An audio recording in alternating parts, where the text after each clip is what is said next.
Hare Krishna.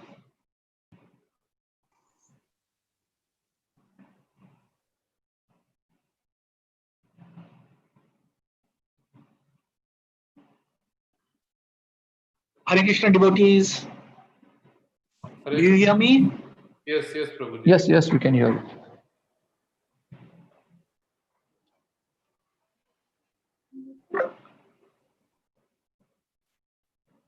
Hare Krishna, do you hear me?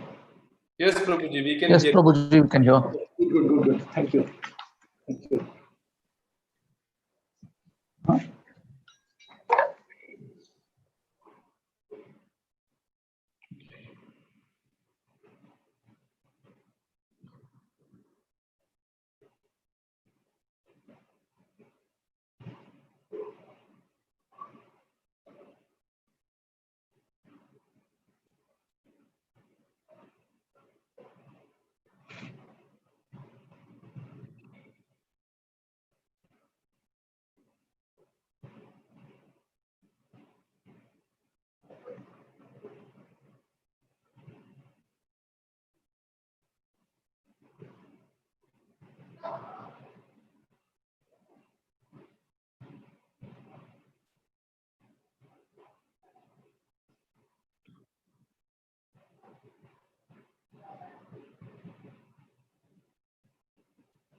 Hare Krishna, Prabhuji.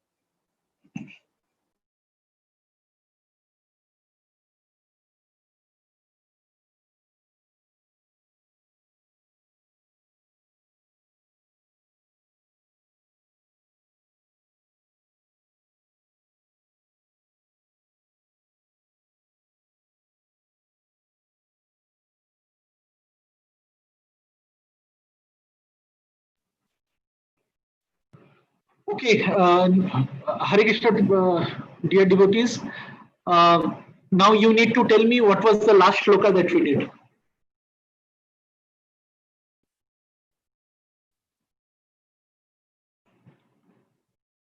Last sloka was first chapter 35th sloka, Prabhuji. Correct. I was not exactly asking about the number. I was asking what was said in that.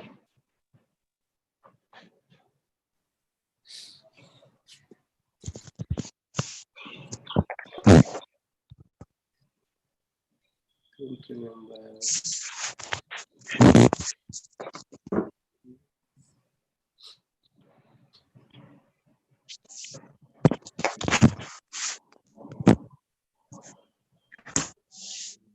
Hare Krishna.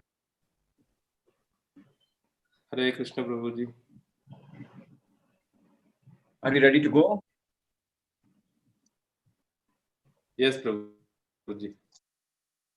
Om Ajnanatimirandasya Gyananjanashilakya Chakshurunmilitam Yena Tasmai Shri Gurave Namaha. Namo Om Vishnupadaya Krishna Preshnaya Bhutale Srimate Bhaktivedanta Swami Nitinamine Namaste Saraswate Deve Gauravani Pacharine Srishti Pashyatya Desh Tarine Jai Shri Krishna Chaitanya Prabhu Nityananda Shri Advaita Gadadhara Shivasadi Gaura Bhakta Vrinda Hare Krishna Krishna Krishna Hare Hare Hare Rama Rama Rama Hare Hare Jai Jai Shri Chaitanya Jai Nityananda Jai Advaita Chandra Jai Gaura Bhakta Vrinda.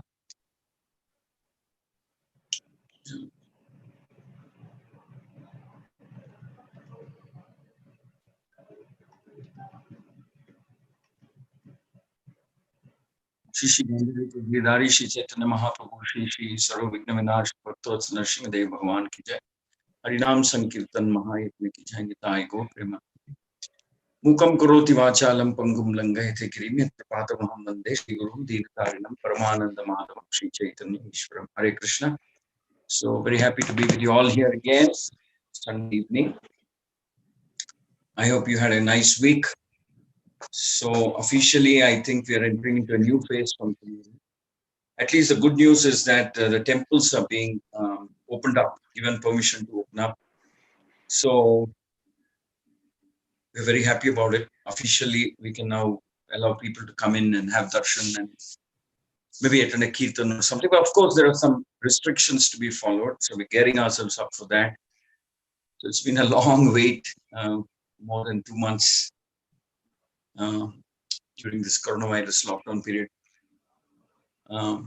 We are praying that Shri Gandharvika Gridhari and Shri Chaitanya Mahaprabhu and Shri Narsimha Dev Bhagwan blesses all of you, continues to protect all of you, and then you will continue to make progress spiritually. But then you see, we are entering a new phase and a new challenge. Until now, I think it was relatively simpler to attend the Zoom class midweeks, Sunday. But once the activity level picks up, you people have to make up that firm decision that come what may, we'll give that hour and a half every Sunday for the Bhagavad Gita class. This is what is going to change your life forever. This is what is going to bring good things into your life. This is what is going to make you a completely different person, armed with the knowledge that Krishna is given. Krishna calls his knowledge Rajavidya, the king of all knowledges. So imagine leading with that kind of a knowledge guiding you. And we also saw last week that there is this famous statement which says, Jayastu Pandu Putranam Yesham Pakshe Janardana. Victory will always be with those people who follow the instructions of Lord Krishna, Janardana. So I wish and pray that you all continue to be blessed, protected, and become nice devotees. And somehow or other you'll decide and you'll find time for this class on an ongoing basis, and find some time for chanting daily, reading Bhagavad Gita daily, and so on. All right, so we covered up to the verse number 36, if I remember right. Am I right? Yes, Prabhuji. So we move to verse, I'll just read the translation of verse number 36 once more to refresh your memory. Then we'll move on to verse number 37. Sin will overcome us if we slay such aggressors. Therefore, it is not proper for us to kill the sons of Dhritarashtra and our friends. What should we gain, O Krishna, husband of goddess of fortune? How could we be happy by killing our own kinsmen? So Arjuna has a real deep concern. He's worried. He's thinking. See, this is a concern. This is a very valid, legitimate concern of a devotee. He's always thinking, am I doing something wrong? I don't want to do something against dharma, against the teachings of Lord Krishna, against the principles of bhakti. A devotee is always concerned like that. And devotee also likes to avoid bloodshed, war, battle, etc. Only if such a thing is the last resort for a devotee. So Arjuna is genuinely concerned, and he's inquiring from Krishna. He's asking Krishna, do you think this kind of a battle where I'm actually up against my own relatives, my uncles, my aunts, my friends, guru, my teachers, my maternal uncles, my grandfathers, everybody on this side, practically everybody are either my relatives or my friends or very dear to me. Should I actually be fighting this battle? So this is the concern of Arjuna. So it's asking why is this verse there? I will say we also have to learn from this verse in the sense that we should also be careful. We should ask ourselves this question: that am I doing something against dharma, against righteousness, against bhakti, against instructions of Krishna? So one should always be asking these questions, and the answer for these questions is provided by Krishna in the Bhagavad Gita. So a gentleman is one who is very careful about his actions, who's very thoughtful, careful, careful, and responsible. I mean, he's willing to take responsibility for his actions. Let's move on to verse number 37 and 38. They're together, like we always do. I'll read the verse. Please repeat after me, loudly, clearly. Because part of this program is it will teach you how to pronounce Sanskrit verses, how to read and pronounce. So I will read the verse. You pronounce after me. Without any hesitation, boldly. Look up the verse and pronounce it clearly and loudly. Okay, here we go. Verse number 37, 38. Yadyapi etena pashyanti. Yadyapi na pasyanti. I'll repeat again. Yadyapi etena pashyanti. Yadyapi na pasyanti. Lobo pahata chetasaha. Lobo pahate chetasa. Kulakshaya krutam dosham. Satam dosham. Kulakshaya krutam dosham. Dosham. Mitradrohe cha patakam. Mitradrohe cha patakam.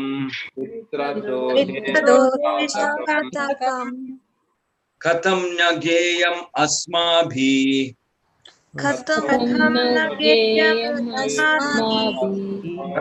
Nageyam asmabhi. Mitradrohe ka patakam. Papad asman nivartitum. Papad asman nivartinam. Kulakshaya krutam dosham.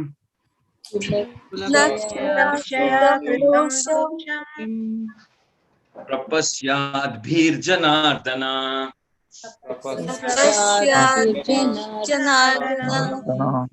All right, so translation reads like this.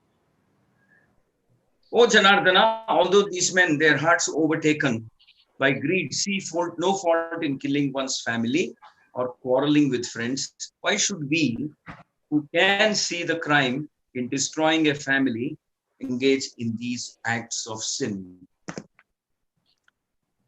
Right at the beginning, I would like to remind all of you that this translation of Bhagavad Gita has been done by His Divine Grace A.C. Bhaktivedanta Swami Srila Prabhupada, the founder of ISKCON. This is quite really the most popular version of the Bhagavad Gita. The Bhakti version of the Bhagavad Gita promotes the idea of Bhakti devotion for Krishna. So we always acknowledge and we express a prayer of gratitude and gratefulness to Srila Prabhupada for giving us this Bhagavad Gita. And today this Bhagavad Gita is universally popular. Popular is the most scholarly and most powerful. And millions of people's lives have changed and have become devotees of Krishna by reading this Bhagavad Gita. All right. So here in this translation, it is mentioned, Arjuna is asking one very important question. He's saying, all right, it seems like the other side, the side of the Kauravas, don't mind coming into this battle.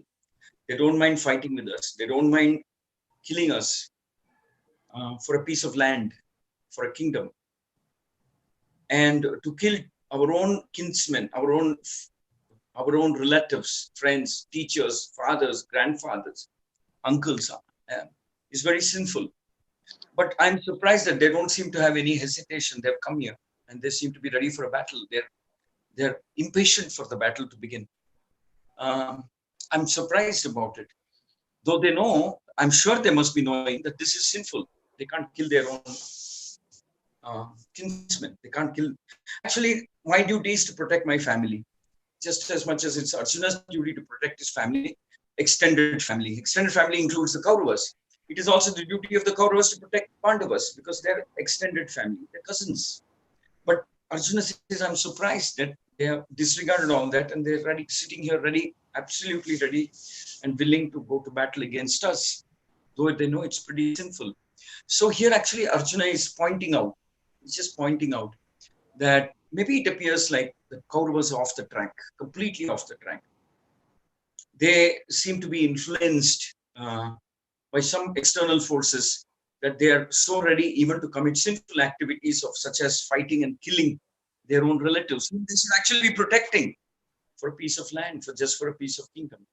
So Arjuna is a little puzzled and he's asking Krishna, he's saying, how is it that I'm hesitating? I'm so full of guilt and pain. And how is it that they're so ready to fight? The Bhagavad Gita later on provides the answer to this question also. Again, there's something for us to learn here. I'll come to that point a little later. But the Bhagavad Gita later on explains to us that Kauravas got carried away, were led off the path of dharma into adharmic process long back. It's not that they became adharmic or sinful right now in the battlefield. Their degradation started long back when Duryodhana was still a little kid. He had envy, jealousy towards the Pandavas.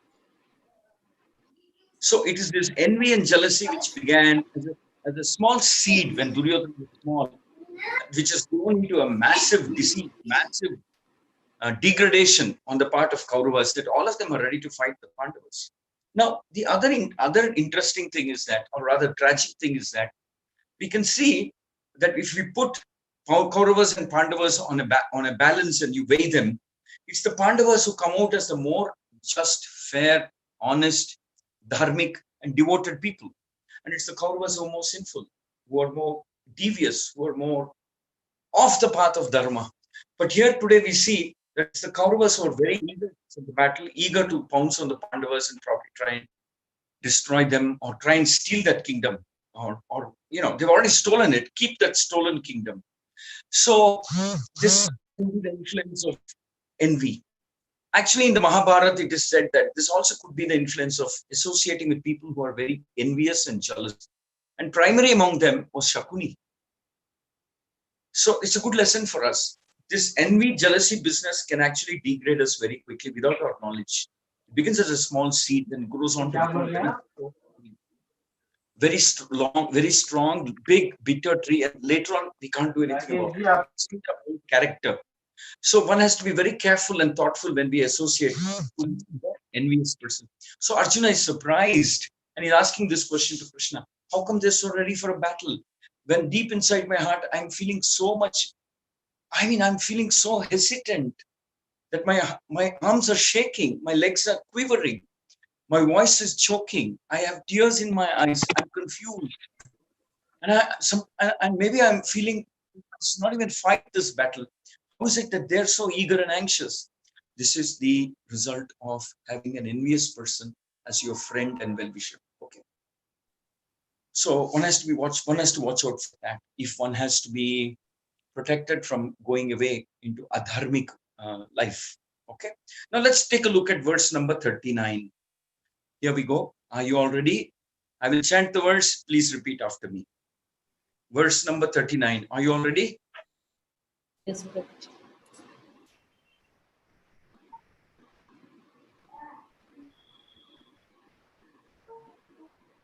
Kulakshaye pranashyanti Kulakshaye Pranayanti kuladharma sanatana Kuladharma Sanatana dharme nashte kulam kritsam Dharme naste kulam krishnam adharmo vibhavatyuta.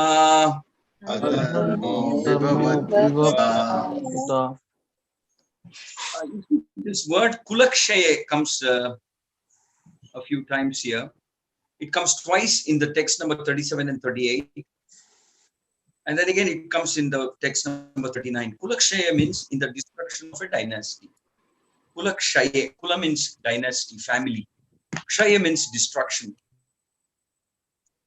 So Arjuna is worried about not just himself, he's worried about the whole family that's getting destroyed. Actually, when Arjuna refers to the family, he refers to Pandavas and Kauravas together. Arjuna is so large-hearted. So he says the whole family, the Kuru Vamsha, is on the brink of destruction because of this war, because of this battle. Actually, Arjuna mentions this word 3 times in 3 verses. Kulakshaye. The whole dynasty, the whole parampara, the whole khandhan is at the risk of being wiped out in this bit of battle. So Arjuna is worried. He says it's a family tradition that goes back thousands of years, the Kuru Vamsha. And today, because of an internecine means within the family dispute, it runs the risk of being wiped out, being destroyed. I'm concerned. I'm deeply worried. I want to know if it's okay, it's the right thing to do to destroy a family. See, Arjuna, again, I mentioned this in my last class. Nobody should mistake Arjuna's pathetic plight for weakness. It is actually compassion. It is kind-heartedness, compassion, genuine concern. It is not weakness or fear. A Kshatriya, generally speaking, should not have any fear or he can't be scared or fearful of fighting a battle for a just cause. But Kshatriya, the same Kshatriya is expected to be fearful when it becomes a question of dharma. A Kshatriya is expected to be fearful in the sense that he should be careful to see that dharma is not violated. While when the right choice is made, that he knows it's a battle for dharma, to protect dharma or propagate dharma, to please the Lord or his instructions, then he becomes fearless. So Arjuna somehow develops that fundamental doubt. Is this battle okay? Are you approving this, Krishna? So in other words, Arjuna is pathetically looking at Krishna and asking him, are you in favor of this battle? Is it okay to fight this war? Kulakshaya, you know this is going to destroy the whole family. You think I should partake in this war? So Arjuna is asking these questions out of concern, out of fear of not doing anything sinful, not out of fear for his life, not because he's afraid of the opponents. No. Arjuna is Arjuna. Arjuna has Krishna by his side. Arjuna is a very dharmic person. Right through his life, he's always been very dharmic, conscious of dharma. Arjuna is protected by Krishna. Arjuna is protected by being a truthful, righteous, virtuous person. Actually, in our life, our protection also comes by being truthful, by being virtuous, by being dharmic, and by being a devotee of Krishna. So that's how our protection comes. Protection comes from all these sources. So Arjuna never had fear of the opponent or the strength of the opponent. Right? Its Pandavas had 7 Akshaunis of army and Kauravas had 11. But that did not cause any anxiety or fear in the minds of Arjuna. But this little thing about having to fight his own brothers and uncles and cousins, friends and teachers and grandfathers, this is shaking Arjuna. So let's see what he will say next. Here it is said, with the destruction of the dynasty, the eternal family tradition is vanquished, and thus the rest of the family becomes involved in irreligion. Arjuna is asking one very important question. I'll comment on this after we read the next verse. Let's go to verse number 40. Please repeat after me. Verse number 40.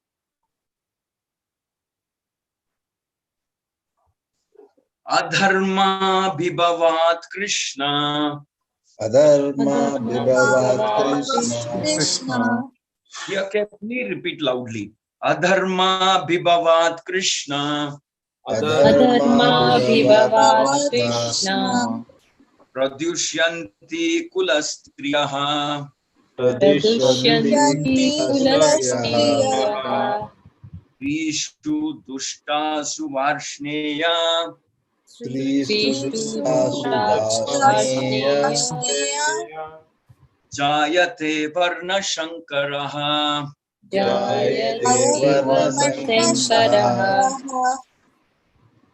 Is everybody chanting? See, I am humbly requesting that everybody should chant. Chanting the slokas of the Bhagavad Gita, because this is a divine conversation between Arjuna and Krishna, is part of this teaching process. You have to chant.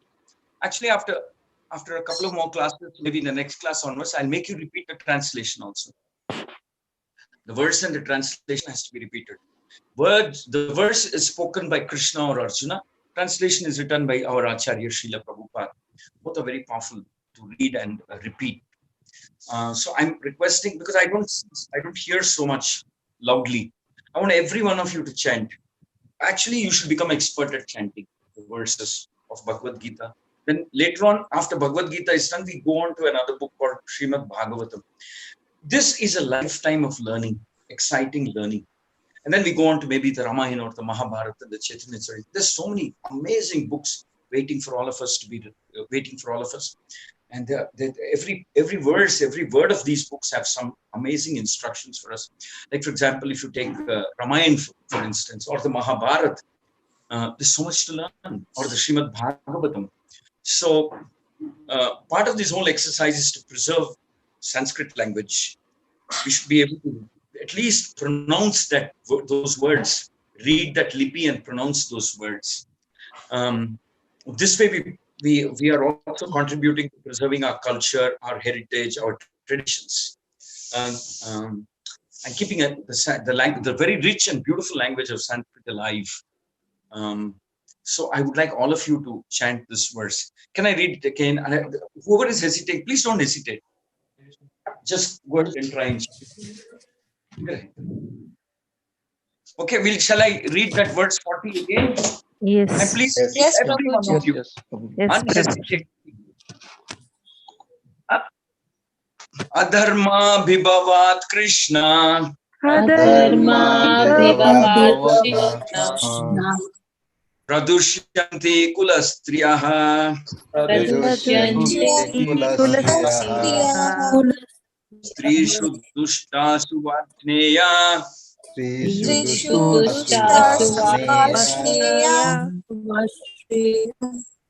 Jayate Varna Shankara.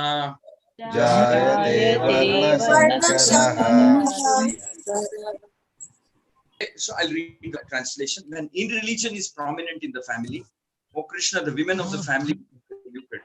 And from the degradation of womanhood, O descendant of Rishni, comes unwanted progeny. So Arjuna is pointing out that if this battle actually happens, it will lead to the destruction of the dynasty, Kulakshaya. The eternal family traditions are vanquished. There'll be nothing called family. There'll be no more family traditions. And thus the rest of the family becomes involved in irreligion. And in the next verse it says, when the rest of the family becomes involved in irreligion, the first victim is women. The first victim of this irreligion become women. Now what happens is women become polluted, and from the degradation of womanhood comes unwanted progeny. Now Arjuna is basically saying that if this battle is allowed to be fought, practically, a large percentage of the men get wiped out in this battle. So there'll be very few men in the society, and so that will lead to an imbalance in the society. There'll be many, many more women and less men. And because of this imbalance in the society, Arjuna is saying that the whole society runs the risk, huge risk of destruction of family tradition. That means there's no such thing as family, because there are hardly any men left. And that is when men take advantage of women, and women become the first victims because there are no men to protect them, and there are no men to regulate regulate society and the good, the bad, the evil. There's no men to regulate. So women become victims, and women become polluted. In other words, there'll be many what is the word, relationships which are not sanctioned by marriage or something, because there are very few kshatriyas who are there to protect dharma, because most of the kshatriyas have died in this battle. So it becomes like an open field for men to exploit. And because there is no, kshatriyas are caretakers and protectors of dharma. Because kshatriyas are, imagine this country without the police and the court and the government machinery. Imagine. So it would become a very crazy situation, because then there'd be a free run for criminal elements, envious people, and so on. And it become difficult for ordinary people to protect their families, their wealth, their women, their property, or anything, because there's no police. There's no people who are out there to protect dharma. So Arjuna is asking, imagine Krishna if all the men get wiped out and women become victims, and because women become victims and they become polluted. So this gives rise to what is known as unwanted progeny.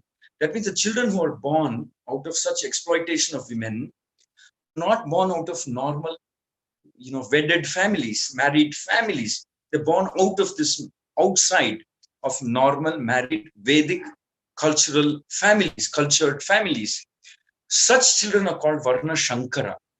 They are in scriptures, they are known as Varna Shankara, means they're born outside, without the sanction of a sacred marriage. So this is considered, these Varna Shankara children without properly married, respectable children or families, or whatever situation, they are called Varna Shankara, means actually they in turn again contribute to further degradation of the society. Because when they look back, they see that their parents were not married, they didn't have any culture, they didn't have any family background or anything like that. So there'll be a rapid degradation of in moral standards, standards of purity in a society. So Arjuna is asking, Krishna, I'm sure you're aware of this. You think we should still go ahead with this fight? Arjuna is asking. Arjuna is asking like an extremely responsible person. He's asking these questions. Now, verse number 41 also carries forward the same theme. A little more. Let's see what verse number 41 says. Can you all repeat along with me? Verse number 41. Are you ready? Yes, Prabhu. Loudly, clearly, repeat after me. Loudly, clearly. Shankaro Narakayaiva. Shankaro Narakayaiva. Shankaro Narakayaiva. Shankaro Narakayaiva. Lagnanam kulasya cha.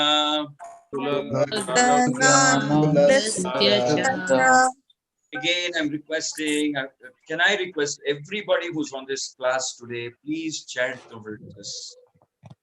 These verses are very strong, very powerful, and very purifying, because they were spoken by Krishna. They're spoken between Krishna and Arjuna, very purifying. And I want all of you to become expert at chanting these Sanskrit verses. There's a reason for it. I'll share the reason with you towards the end of this class, why I'm requesting. Please chant boldly, every one of you. Patanti pitaro hyesham. Patanti pitaro hyesham. Patanti pitaro hyesham. Patanti pitaro hyesham. Patanti pitaro yesham. Kriyaha. Lupta pindodaka kriyaha. Pindodaka kriyaha. Lupta pindodaka kriyaha. Please repeat after me. Take a look at the verse carefully and repeat after me. Shankaro Narakayaiva. Shankaro Narakayaiva. Kulagnanam kulasya cha. Jnanam kulasya cha. Patanti pitaro hi esham. Patanti pitaro hyesham. Lupta Pindodakapyaha. Lupta Pindodakapyaha. Okay. Can one of you read the translation? One of you volunteer loudly and clearly read the translation. Prabhuji, Rama Brahmam. Yes, Ram Brahma, please go ahead. An increase of unwanted population certainly causes hellish life, both for the family and for those who destroy the family tradition. The ancestors of such corrupt families fall down because the performance of offering them food and water are entirely stopped.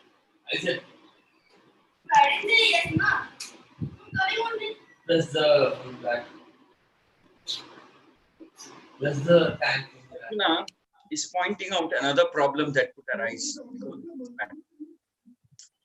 First is his family traditions will be destroyed. There will be very few men left. And practically, there will be no protectors of dharma. Because there will be no protectors of dharma, adharma will flourish. And because women will outnumber women, women will outnumber men, and there are no protectors of dharma. There are no kshatriyas who protect dharma and protect the pious, God-fearing people in the society. People who are miscreants and degraded people, exploited. Men will be forced to become polluted because men will exploit them.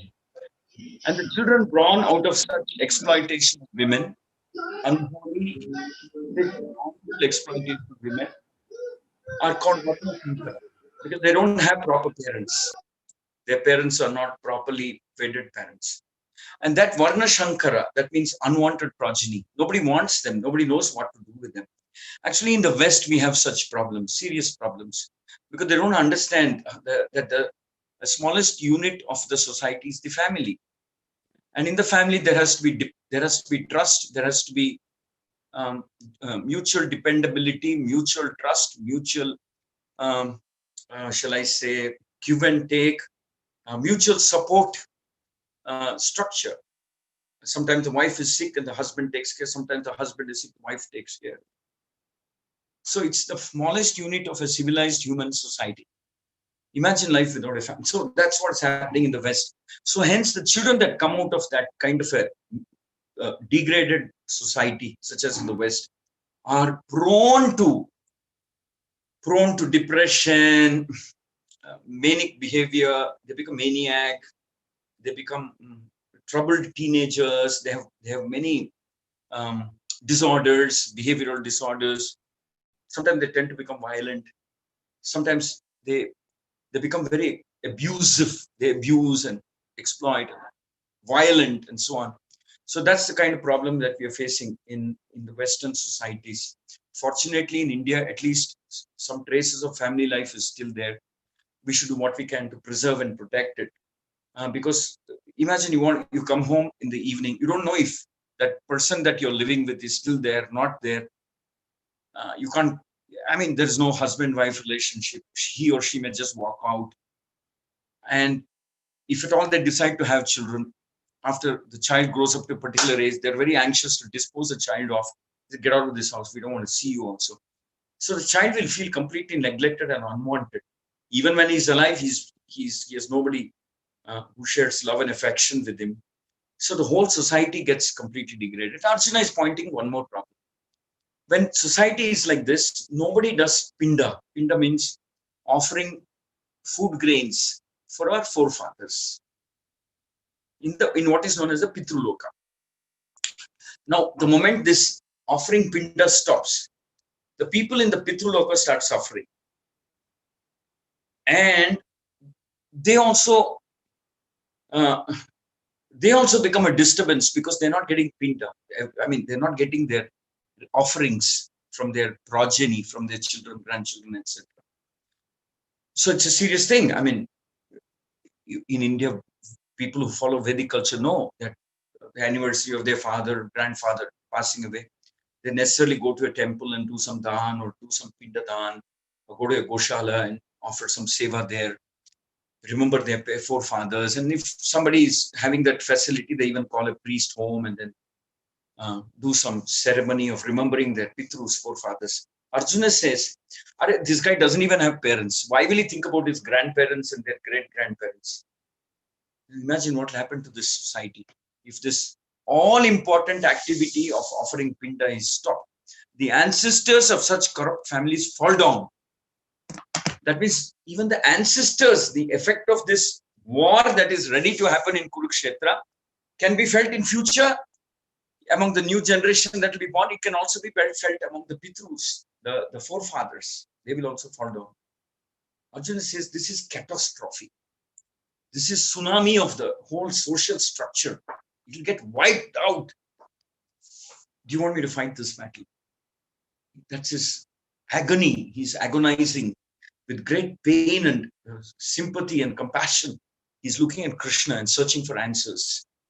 Do you think I should go ahead? I should still go ahead with this war, with this battle. Arjuna is seeking answers. And as he remembers, as he tries to understand the real impact of this war, he actually starts becoming weaker and weaker and weaker in his determination to fight the battle. He becomes weaker. He becomes more unsure about whether he should fight this battle or not. Because as he starts contemplating and thinking about the harmful effects of this battle on the society. So let's go to verse number 42. Is everybody there? Verse number 42. Yes, Prabhuji. Everybody please chant along with me. Everybody. Here we go.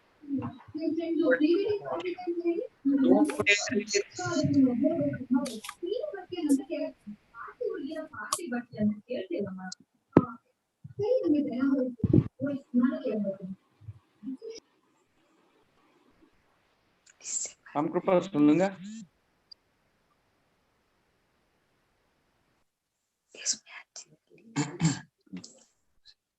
Hare Krishna. Can you hear me? Yes, Yes, Prabhuji. Yes, Sorry Prabhuji. for that interruption.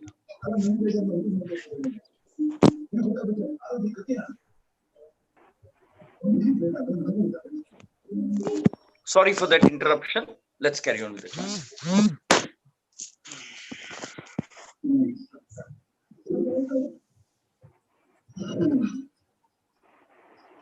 Okay. I'm sorry. We'll begin the 42nd verse again. Dosherete kulagnanam. Dosherete kulajnanam.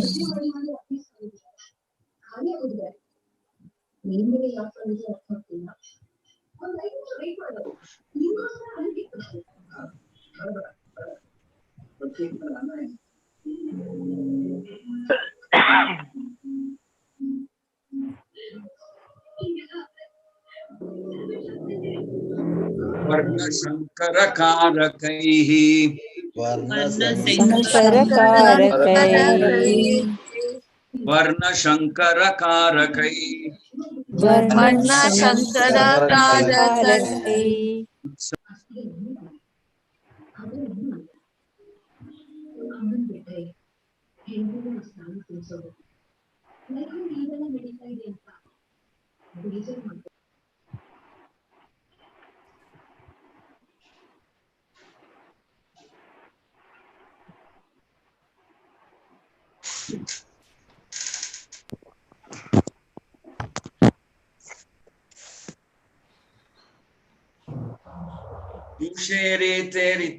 Doshereter kulajnanam varna shankara karakai utsyajante jati dharma kula dharmasta shashvataha. All right. So can somebody read translation of verse number 42? Hare Krishna, Guruji. This is Meera.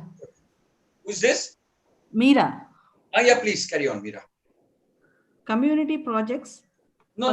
Verse number 42. Read the translation. By the evil deeds of those who destroyed the family tradition and thus give rise to the unwanted children, all kinds of community projects and family welfare activities are devastated. Yeah. Oh.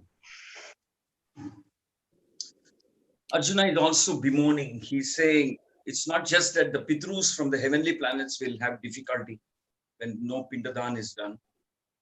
But here also in this world, because of this unwanted children, see, these unwanted children who are born out of wedlock have a serious identity crisis, have a very serious identity problem. Right from their childhood, they don't have stability, they don't have, they're not receiving love, affection, care, concern. Um, um, and nobody actually cares or bothers about them. Accidentally, they were born or conceived or something like that. So imagine they grow up as, I told you, a whole troubled generation, not just one or two. In the West, there are a whole generation of people who are like this, who have various types of serious behavioral disorders because they didn't receive proper family care and affection when they were little, when they're kids. And they saw that neither the mother nor the family or the husband or the father are committed to one another. They're just not, nor do they care, nor do they. I mean, it's something happened in their life when they were teenagers or young people, and nobody wanted the child. And somehow the child happened. So he or she has been an unwanted addition to this world's population. Imagine when they grow up and they have traumatized childhood, abused, traumatized childhood. So what do you think they will have any interest in protecting dharma or this or that? They'll say, hey, come on, get out. I mean, don't tell me all this. I know what happened to me in my life. Don't give me all this nonsense. I don't believe in any of this stuff. So that's the kind of reaction. So Arjuna is saying even current generation, the future generation will become devastated, will become destroyed. So Arjuna is thinking far into the future and then saying these could be the possible impacts of this battle. And he says, in spite of knowing all this, the Kauravas are ready here. They've come here and they're ready and they want to fight with me, fight with us. Krishna, what's going on? Why are they doing this? And I told you, with every passing verse, Arjuna's determination to fight becomes weaker and weaker and weaker. He says, I don't want to be responsible. I mean, it's not a war that will just help the Pandavas gain a kingdom. It's a war that could probably destroy whole family traditions, unwanted children, Pitrus in the Pitrulokas suffering. And the harmful effects of unwanted children on society, on future. Arjuna says, I don't want to be responsible for this kind of a mass-scale devastation and destruction of family traditions. And I don't know how many generations it will take to recover, for the society to recover.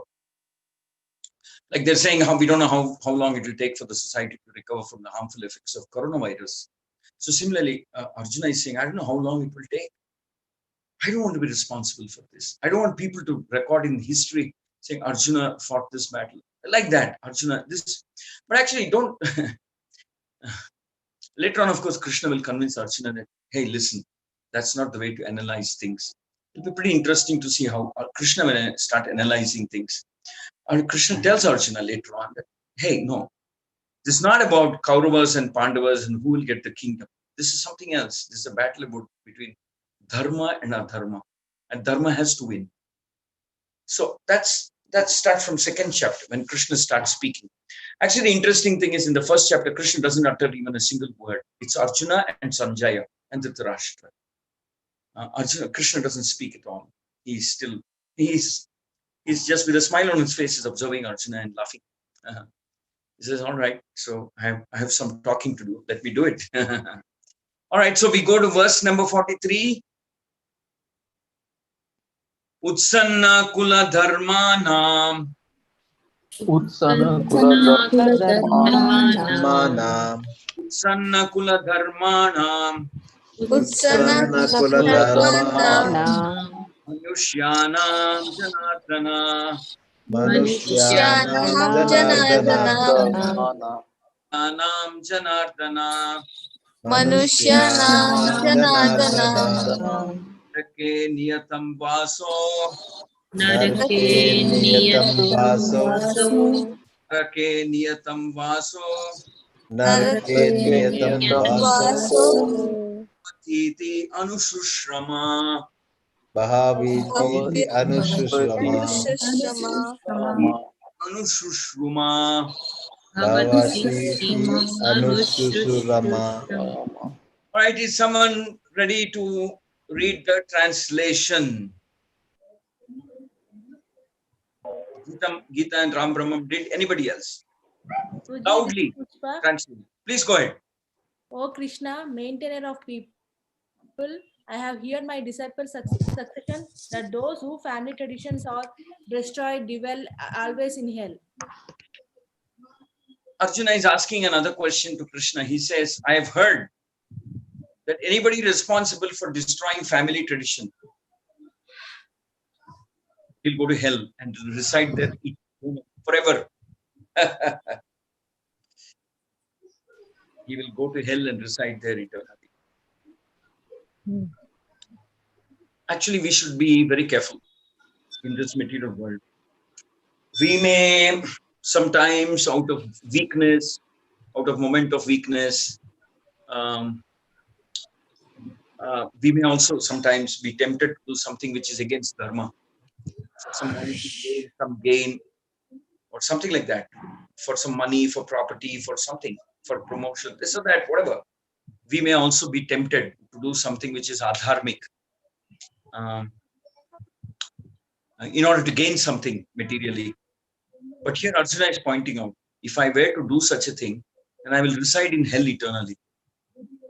I cannot sacrifice dharma for anything. It is not worth it. It's a bad deal. You give up dharma and just to gain some money or some property or something, you lose the property for after this lifetime or even sooner than that, because you gained it in a very unfair manner. But the end result is, chances are that you will reside in hell for a long time because of this adopting the process of a dharma. I'll tell you a story at the end of today's class as to why observing dharma is very important. A story that comes at the beginning of the Mahabharata between Satyavati and her son Bhishma. I'll share that story with you. It's a very important story, very nice, amazing story. But we have to understand that a devotee of the Lord is worried about dharma, not doing anything dharma also. He's very careful. He's worried because he knows I may gain something right now, but I'll pay a very big price. The bill will come on me. I'll pay a very big price later on. Maybe I'll reside in hell eternally forever. So a devotee of the Lord. See, okay, I understand that in Kali Yuga or any Yuga, any time, every one of us want money, some power, some this, some that.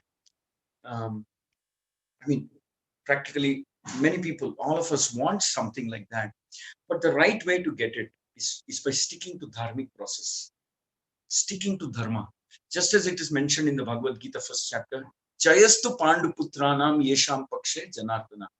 That person who is fighting with Krishna on his side, which means dharma on his side, which means he's a devotee, he will always become victorious. The right way to win a battle called life, win decisively, completely win in the battle of life, one has to always have Krishna on his side, which means he has to have dharma on his side. I mean, this is what Duryodhana learned. He stole the property that actually belongs to the Pandavas, and see what happened to him. What happened to him? What a pathetic end it was. So we don't want our stories to become like that of Duryodhana. Our story should become like that of a happy devotee, happy, successful, well-situated devotee of the Lord, who's always protected by the Lord. And Krishna actually goes on to assure Arjuna, just do what I say, you'll be happy. You'll be victorious, you'll be happy also.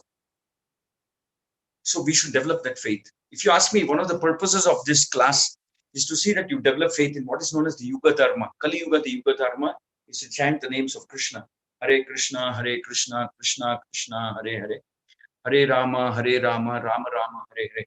That's the Yuga Dharma. Kalautad Hari Kirtana. That we chant the names of Vishnu, Krishna. The other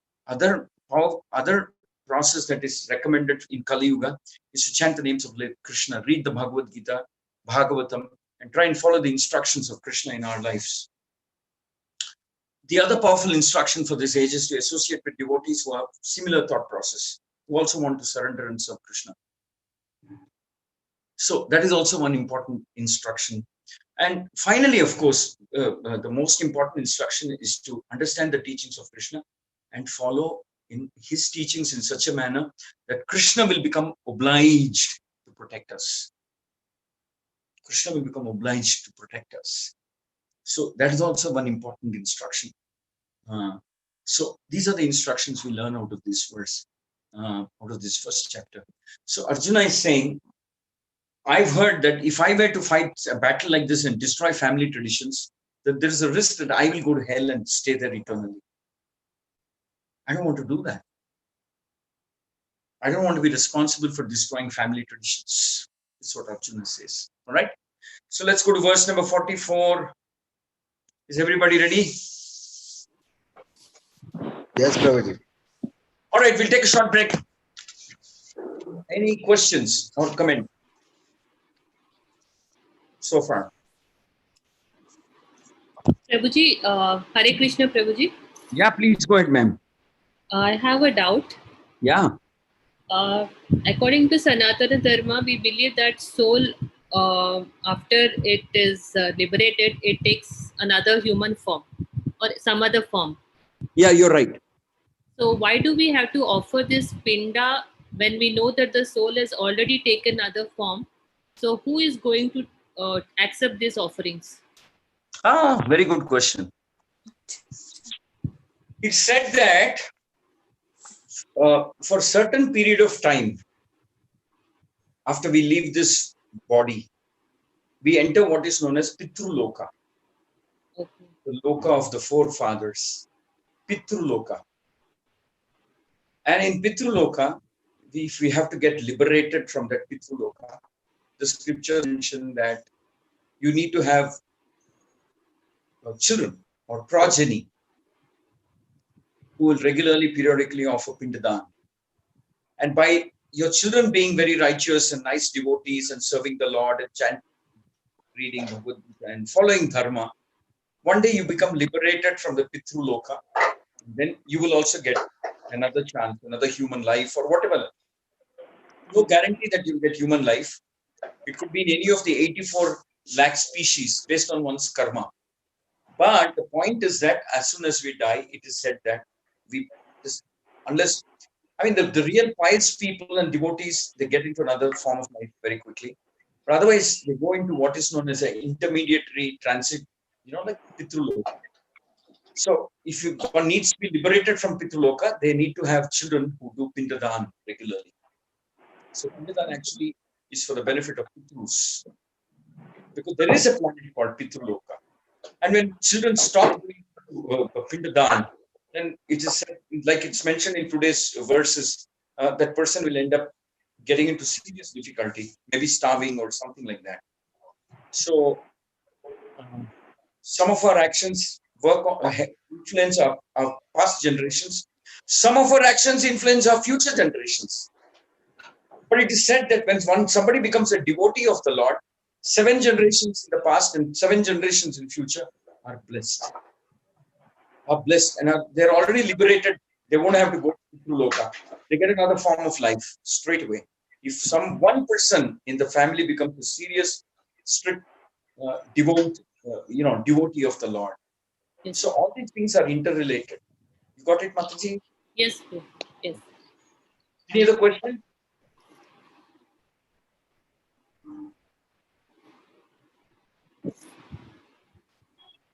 Okay, I'll just ask for a general feedback. You think we're going too fast? Are you able to get the lesson? Are you able to understand? Or are we too slow? Or how is it?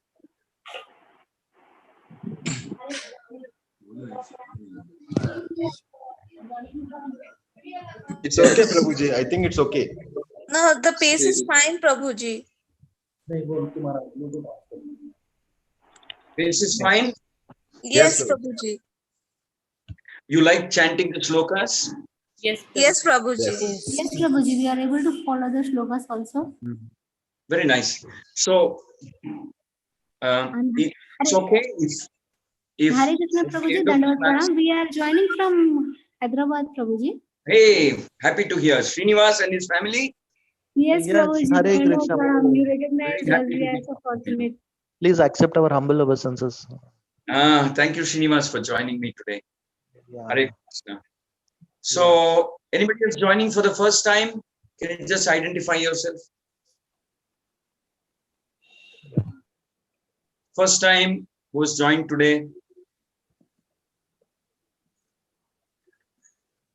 Just mention your name. Those who have come in for the first time today.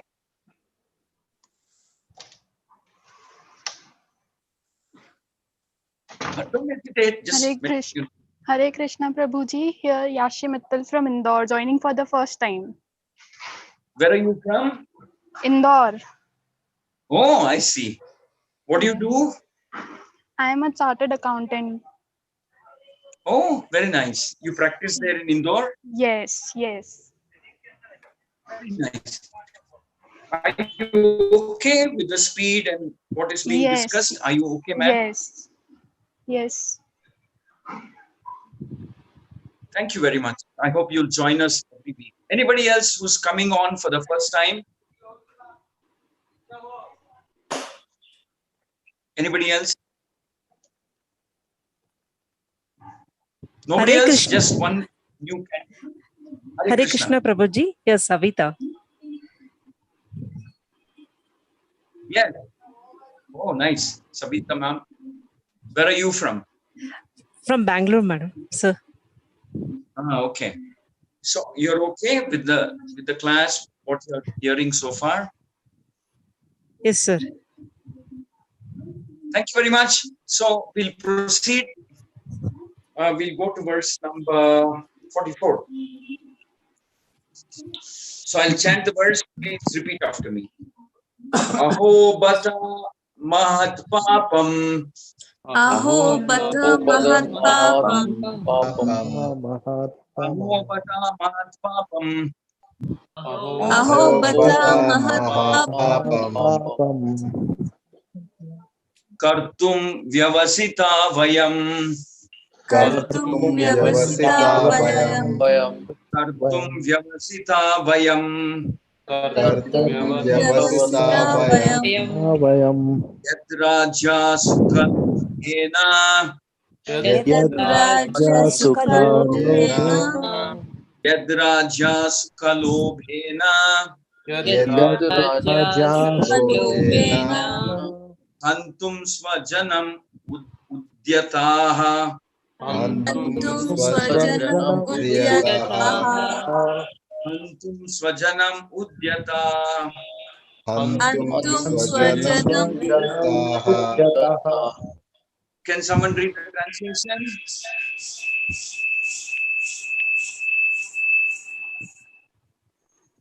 Alas, how strange it is that we are preparing to commit greatly sinful acts. Driven by the desire to enjoy royal happiness, we are intent on killing our own kinsmen. So just two more verses in the first chapter. Arjuna is really devastated. Arjuna is saying, just to enjoy a piece of kingdom, we have all assembled here to kill our own relatives. How sinful this is. How sad it is. How pathetic this is. That just for some royal joys and pleasures, we've all assembled here to kill our relatives. This is true for the Kauravas, this is true for the Pandavas. Both of them are standing against each other, ready to kill each other just for the sake of some so-called royal happiness. So Arjuna is deeply puzzled. But actually, you know something. This material world is a bit like that. We should be careful.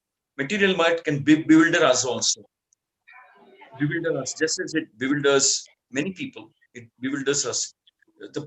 Showing us the promise of wealth or power or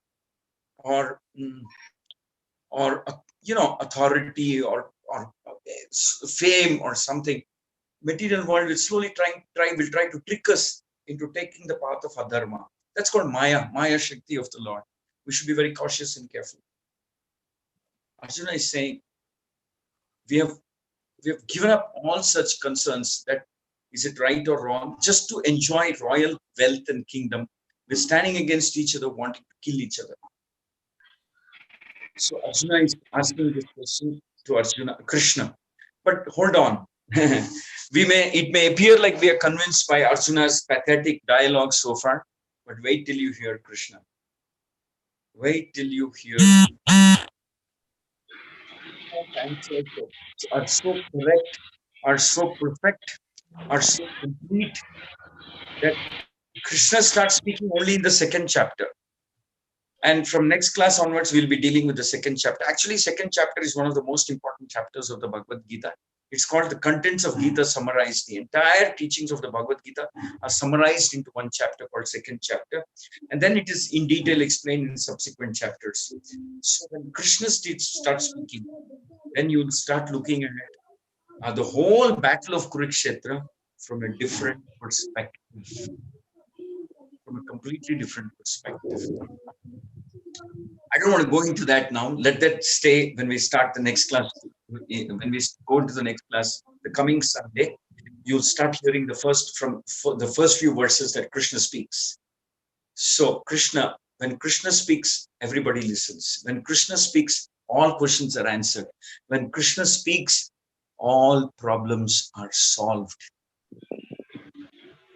And when Krishna speaks and we follow, we are happy, peaceful, and very, very, fortunate. When Krishna speaks and we follow, wait till Krishna starts speaking. So Krishna has a little smile on his face and he's observing Arjuna. And he's just letting Arjuna speak. And then he starts speaking. So second chapter is considered as the most, it kind of summarizes all the teachings of the Bhagavad Gita. So we will be starting dealing with the second chapter from the next class onwards. So before that, we'll wind up this chapter. We have just 2 more verses to go. Verse number 45. Is anybody willing to try and chant? And all of us will repeat. Will anybody try? Doesn't matter. May not be very perfect, but try. See, this is how the class will go. Slowly, we'll start pushing you how to read, how to chant, how to understand, and how to explain. So is anybody willing to try chanting this 45th verse? Yes, Prabhuji. I want to try. Please try. Slowly you chant and then we will repeat. Go ahead, one line at a time. 45th, right? 45th, you're right. Yeah. Yadi mam aparatikaram ashastram shastra punyaya. So can you repeat again? Can you repeat again? What's your name? What's your name? What's your name? My name is Srinivas. Srinivas, you chant up to Yadi Mam Apratikaram and stop. Then we will repeat. Okay. Yadi mam apratikaram. Everybody. Yadi mam apratikaram. Next, Srinivas. Ashastram kastra punyaya. Shastra pranaya. Dharatarashtra rane hanyas.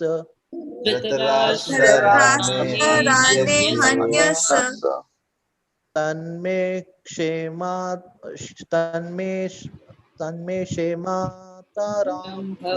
bhavat. Very good. Tanme Very good, Srinivas. Very good. Can someone read the translation? Better is Ganesh here, Ganesh Malya. Ganesh, carry on. Better for me if the sons of Dhritarashtra, weapons in hand, were to kill me unarmed and unresisting on the battlefield. So, in one sense, this is a very decisive verse. Arjuna is saying, I'm not going to fight. I think it's better Dhritarashtra and his army kill me. Unarmed, unresisting. I would rather die than incur the sin. I would rather die than destroy society. I would rather die than kill my own kinsmen, my relatives, my gurus, my uncles, my cousins, my teachers. I would rather die than give rise to unwanted population. I would rather die rather than give trouble to the Pitrus of the Pitru Loka. All this just for enjoying some family, some property. Arjuna says, this is like a decisive verse. Arjuna is expressing his opinion finally to Krishna, saying, I'm not going to fight. I'm not going to fight. I'd rather die. It's better for me to die at the hands of Dhritarashtra, unarmed, unresisting. So Arjuna is deeply affected. And it is one particular type of a climax. Arjuna is saying, I'm not going to fight. So it's then left to Krishna to convince him. All right, so let's go to verse number 46, the last verse of the first chapter. Anybody willing to try? Hare Krishna, Guruji.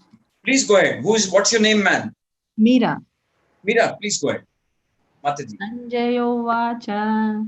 Sanjaya. Sanjaya Vacha. Evam Muktvārjuna Sankhe.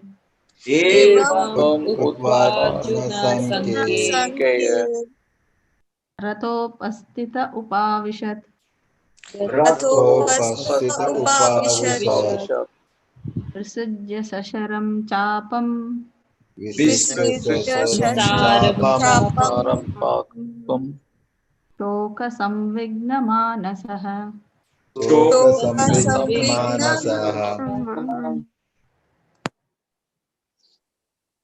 Translation, somebody is willing to try.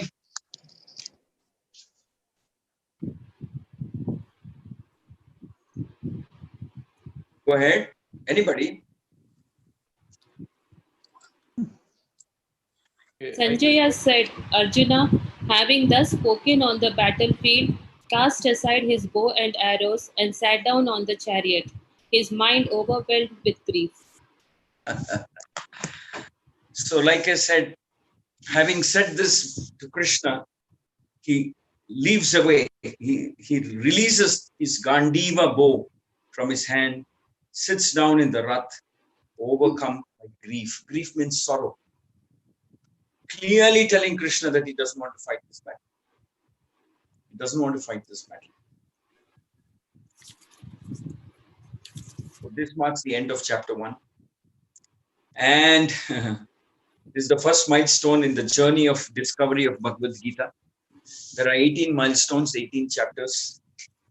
We have finished chapter 1, and I want to offer you my heartiest congratulations. It's a major milestone. You have completed chapter 1 together, both of us. And we're entering chapter 2 from the next class. Bhagavad Gita, it is said, is one of the greatest of scriptures. Ekam Shastram Devaki Putra Gitam. If this one book is read and understood, you saved yourself. You go back to the highest planet in this world, in this creation. You get complete blessings and protection of Krishna. If this one book is understood and we apply it in our life. Ekam Shastram Devaki Putra Gitam. This one book's chanted by Devaki Putra Krishna, this Gita. Just read this one book. And then you see how many different ways these teachings of Krishna will influence you. So I want to congratulate you and thank you for being with me. And together going through this first chapter, we'll enter the second chapter from the next class. Those of you who missed out a little bit, we will run special class at a different time so we can go through the verses that you missed out. But second chapter is one of the most important chapters of the Bhagavad Gita. Just stay on with us. Just stay on with us. The most respected institution when it comes to teaching Bhagavad Gita is ISKCON, because we faithfully follow the methodology taught to us by Prabhupada, which is why ISKCON is able to make millions and millions of people all around the world devotees of Krishna. China, Soviet Union, New Zealand, Australia, Malaysia, Thailand, Sri Lanka, Nepal, Burma. In practically every corner of the world, there are devotees of Krishna now because of this one book, Bhagavad Gita Yatharu, that we are studying. So my hearty congratulations to you. I will pray that Krishna should give you knowledge, should protect you, should somehow see that, and I'm requesting that you somehow see that 3:40 to 5 o'clock on Sundays is blocked for the Bhagavad Gita. Are you all okay with the timings? Yes, Prabhuji. Yes, Prabhuji. Yes, Prabhuji. Yes, Prabhuji. Can I hear from everybody? Yes, Prabhuji. Yes, Prabhu. Yes. All right. So we'll stick to this time. Believe me, I'm very happy to be with you all. It's 1.5 hours sharing whatever I have learned in the last 25 years that I've been at and share with you, take you along with me on this exciting journey of discovering Krishna in your life. He's a friend waiting to become your friend. He's a person who's waiting to become your friend, well-wisher, protector. And every verse that we read, Bhagavad Gita, you're actually opening your heart and mind for Krishna to enter and protect you. So I want to thank you all, congratulate you. We'll break from today unless anybody has any questions. Hare Krishna Prabhuji, this class will continue online or will it be offline as well? Because we are connecting from Hyderabad. Well, this will definitely be there online all the time. Don't worry about it. Okay, okay. Always online option will be there. Okay, okay. Thank you. Thank you so much. Online option will never stop. It will actually be growing. So those of you who are connecting from Indore or Mysore, I know some people are connected from Mysore, some from Hyderabad, some from Indore. This option will always be there. Just block your time, 3:40 to 5 o'clock on Sunday. Okay? Sure. So, anybody has any comment to make about this class? About how do you feel about the Bhagavad Gita? Just one or two of you like to make a comment and then we can close for today. Hare Krishna Prabhuji. Yes. This is Priya here. Yes. Where are you from? Bangalore, Prabhuji. Oh, very nice, Priya. Tell me. Prabhuji, I wanted to remind you, you said you'd share a story about Satyavati and Bhishma in the end of the session. You all have the time, another few minutes. Is it okay? Do you all have the time? Yes, Prabhuji. Yes, Prabhuji. Yes, Prabhuji. Wow, good. You remembered that. So, Bhishma is the son of Satyavati. And Satyavati's children, she had 2 kids.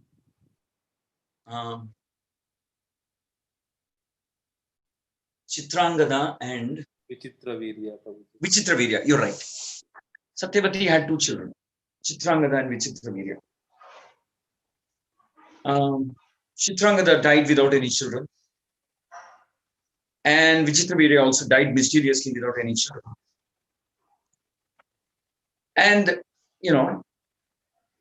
they were married to 3 sisters, Amba, Ambalika, and one more, I forget the name. Ambika and Ambalika, I think, 3 sisters. They don't have children. And Satyavati is the queen mother. And they have the entire Kuru dynasty, Kuru Vamsha, Kuru Rajya, Hastinapura, that entire kingdom. And there was no successor. Satyavati was married to Shantanu. Shantanu had a son from his earlier marriage called Bhishma. Those days he was known as Devarata, before he got the name Bhishma. Did you get this right? Satyavati is married to Shantanu. Shantanu is dead. Satyavati has 2 children, Vichitravirya and Chitrangada. Both of them died without children. And Shantanu had one other son called Devrata. But Devrata is trapped by a promise that he makes. Because his father falls in love with Satyavati. So Bhishma has to make that promise, saying that because if Satyavati were to marry Shantanu, already there's a heir, already there's a successor of Shantanu, Bhishma. No, Satyavati's children will never become the kings. So Satyavati's father will ask Shantanu, if we want my daughter to get married to you, you should promise me that Satyavati's children will become the kings and not Bhishma. And Shantanu will say, no, I cannot accept this promise because I think my son Bhishma or Devrata is very qualified. I can't cheat him. In other words, he says, no, I cannot cheat. So he becomes very sad that he cannot marry Satyavati, whom he fell in love with. But Bhishma will come to know that his father fell in love with Satyavati and he wanted to marry Satyavati.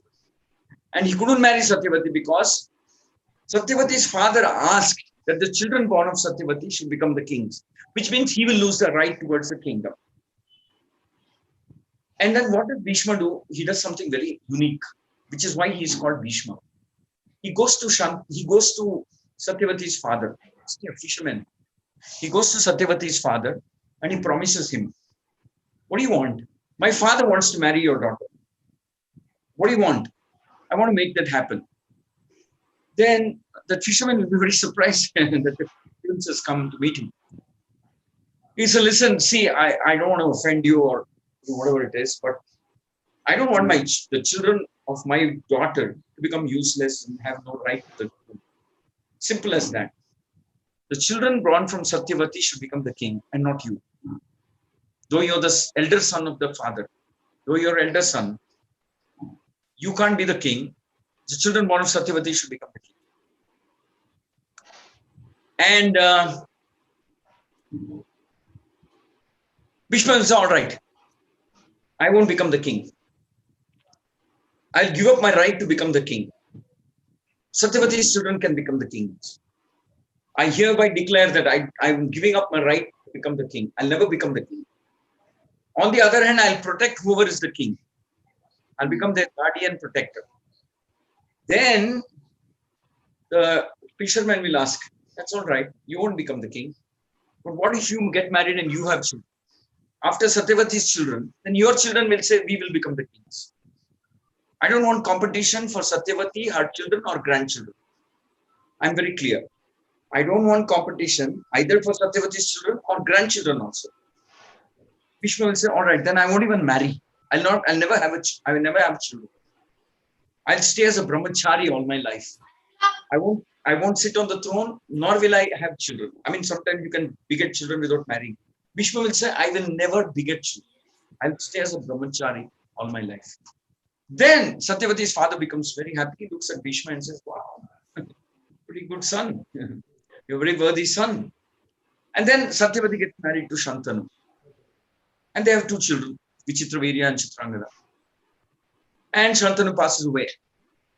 Bhishma is no longer the king. Both of them dead. Both the sons are dead. They don't have children. So who's going to sit on the throne? Who's going to sit on the throne? Big dilemma. And they are married. They have totally three wives. Ambika and Ambalika are there. See, in the ancient olden days, it was permitted that if younger brother dies without having children, sometimes the elder brother would marry that lady in order that she's properly protected and taken care of, etc., etc. That was a custom of those days. Especially Kshatriyas would do it. So Satyavati will ask Bhishma, why don't you marry these people and get some children? So the Kuru Vamsha can continue. Bhishma will look at Satyavati and say, what are you telling me? Are you telling me that I should break my promise? Satyavati will say, no, I'm not asking you to break your promise. Actually, I'm asking you to preserve the promise that you made. You will protect this kingdom. You'll protect this kingdom. You'll be a protector of the king. Whoever sits, you'll sit behind him and protect him. Now, there's nobody to sit. So you have to do something about it. And by the way, you're the elder brother. There's nothing wrong. The Vedic scriptures permit that the elder brother begets children to the younger brother's wife and the younger brother dies without having children or something, in order that the family tradition can continue. Bhishma will say, hey, listen, you can't ask me these things. I made a promise that I won't beget children. And I won't sit on the throne. Actually, first Satyavati says, why don't you sit on the throne? You become the king. You're so eminently qualified. Bhishma will say, ruled out. I can't do that. That would be sinful. You promise that I won't sit on the throne. Then Satyavati will say, so what will happen to this kingdom? Nobody's there to be the king. Then Satyavati will suggest that at least then you beget children. You at least beget children. Bhishma will say, no, I made that promise also, that I won't beget children. Then Satyavati will say, what will happen to this kingdom? You don't want to sit on the throne. You don't want to beget children. You're the elder son. So what will happen to this kingdom? So how do we solve this problem? Then Bhishma says something very, very classic. Says something which is very, what shall I say, legendary statement that he makes. He looks at Satyavati and tells her, my dear mother, stepmother, my dear stepmother, because she's Satyavati's second wife. Bhishma will say, see, it may appear like this is a difficult situation, very challenging situation. It may appear like I have to do one of the two things. Either I sit on the throne or we get children. But you know something? Both of these will go against the promise that I made. I made a promise. Both of these will break this promise. I'm not interested in doing that. In order to sit on the throne, I can't sacrifice my promise and my dharmic principle of having given a word and a promise. I cannot break that. In order to find a solution,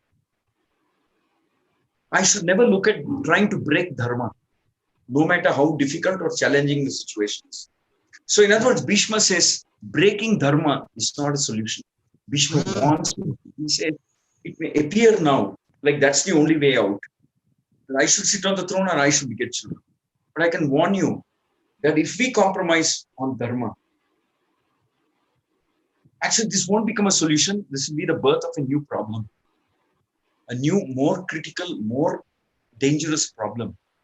If I were to break my own promise and sit on a throne, because apparently there are nobody who's authorized or who's successor. If I were to sit on the throne, that is even more risk, a bigger calamity will come.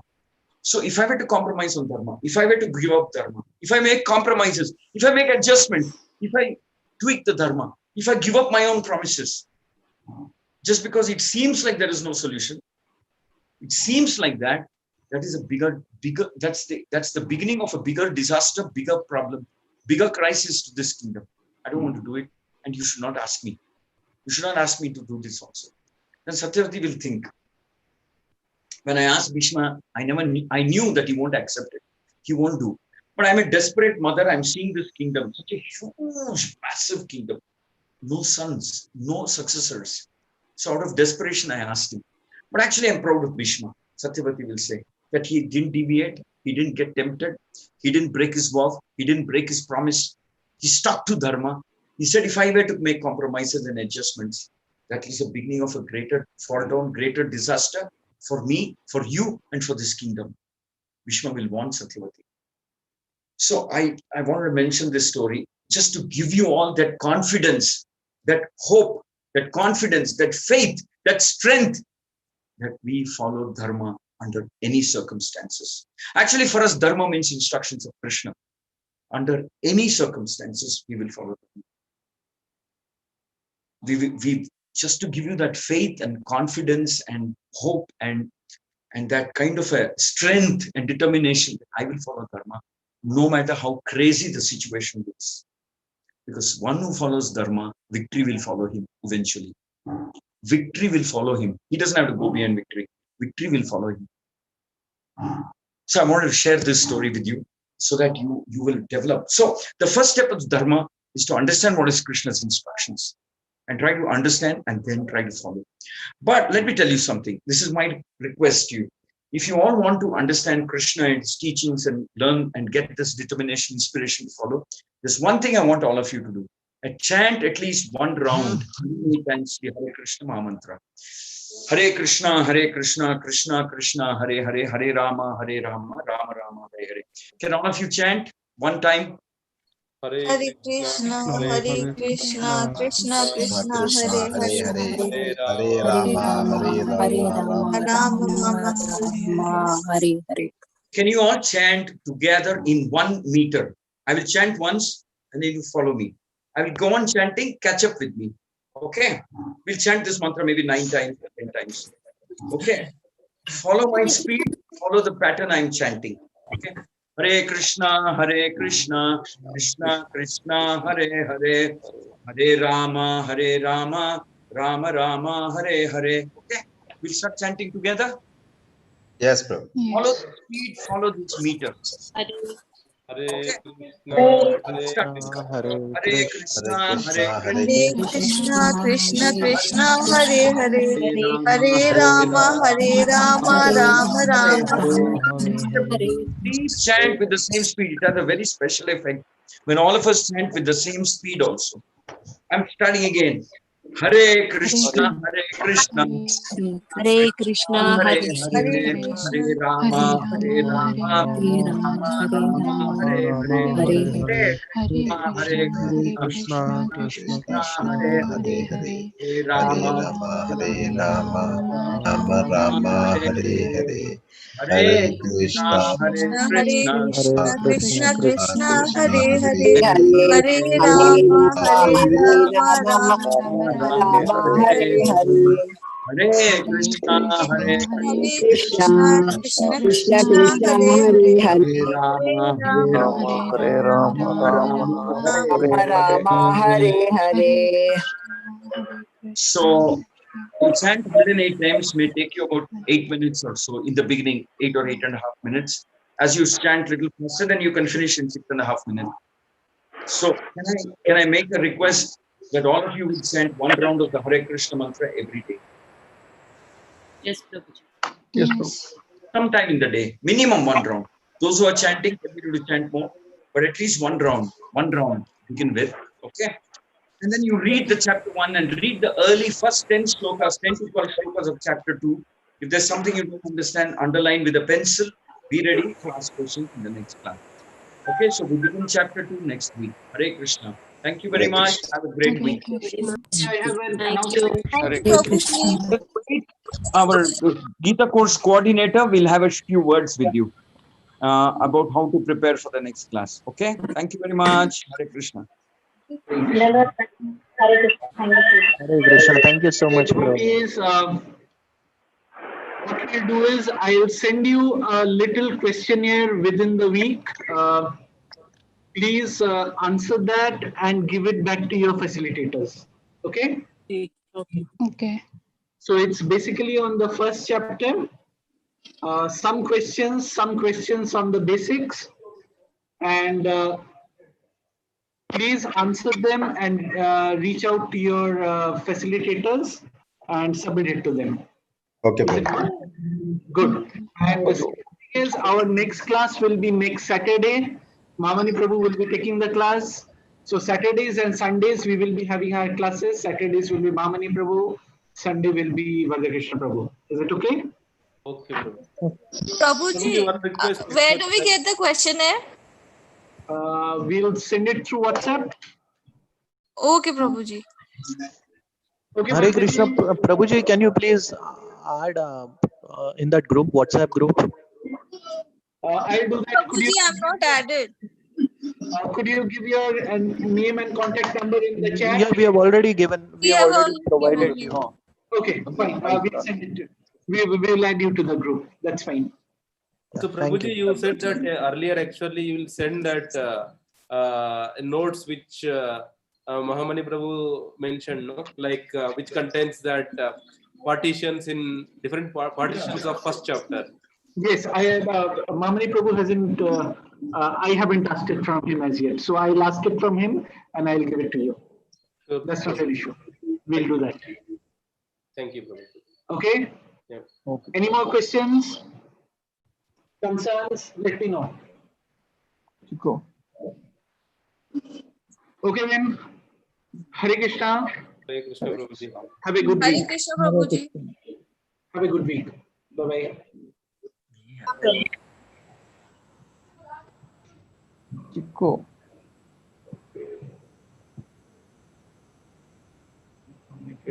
Test on Chico, chapter 1.